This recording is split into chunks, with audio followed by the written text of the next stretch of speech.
काठमाडौँ महानगरपालिकाका mayor Balen Shah mayor मात्रै होइनन्, उनी सुशीला कार्की नेतृत्वको सरकारका नदेखिने कमान्डर पनि हुन्। मान्छेहरूको अनुमान छ उनले जे भन्छन् सुशीला कार्की नेतृत्वको सरकारले त्यही गर्छ। यो त भयो बालेन र सुशीला कार्की नेतृत्वको सरकारको कुरा। तर अहिले मान्छेहरू बालेनले रासोपा सभापति रवि लामिछानेलाई रुचाउँदैनन् भन्न पनि थालेका छन्।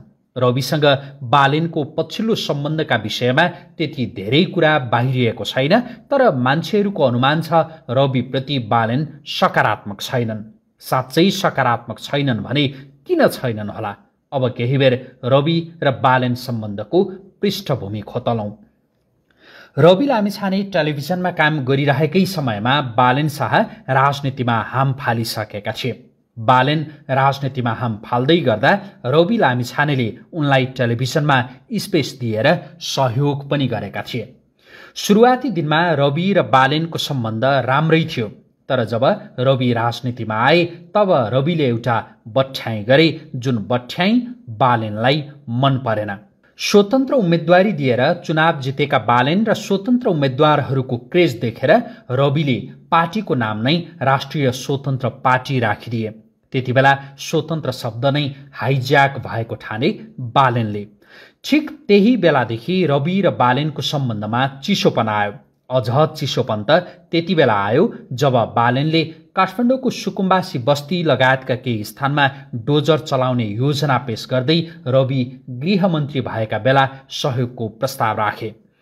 रविले बालेनले मागेको त्यो सहयोगमा सहमति जनाएनन्। त्यसपछि बालेन रिसले आगो भए। त्यसको केही समयपछिबाट फेसबुकमा रासोपालाई लक्षित गर्दै लेख्न थाले, तिमीहरूको 84 नगरी मिसन 84 सफल हुँदैन। बालेनले फेसबुकमा यो कुरा त्यो समयमा लेखेका थिए जुन समयमा रवि लामिछानेको पार्टी रासोपाले मिसन 84 नामको अभियान सुरु गरेको थियो। बालेनको क्रेज त्यति बेला निकै माथि थियो। उनको बढ्दो क्रेजका कारण पार्टीलाई यी र यस्ता कुराले असर गर्न सक्ने ठानेर रविले सम्बन्ध सुधारको प्रयास पनि गरे। तर बरु बालेनले उल्टै रविको पार्टीभित्र खेल्न थाले। मुकुल ढकाल लगायतका नेताबाट बालेनले रविको पार्टीमा खेल्न थालेको कतिपयको बुझाइ छ। अझ पछिल्लो समयमा नेत्री सुमना श्रेष्ठ पनि रासोपाबाट बाहिरिएपछि त पक्कै यो सबै काम बालेनकै हो भनेर केहीले ठोकुवा नै गरे। अहिलेका गृहमन्त्री ओम प्रकाश रियाल कुनै बेला रविसँग नजिक जस्तै थिए। यद्यपि उनले बालेनको कानुनी सल्लाहकारका रूपमा लामो समय काम गरे। उनी कानुनी सल्लाहकार रहेकै बेलामा रविकी श्रीमती निकिता पौडेललाई पनि एउटा सहकारी प्रकरणमा आरोपित गर्ने गरी महानगरले उक्त सहकारीको अनुसन्धान गर्यो।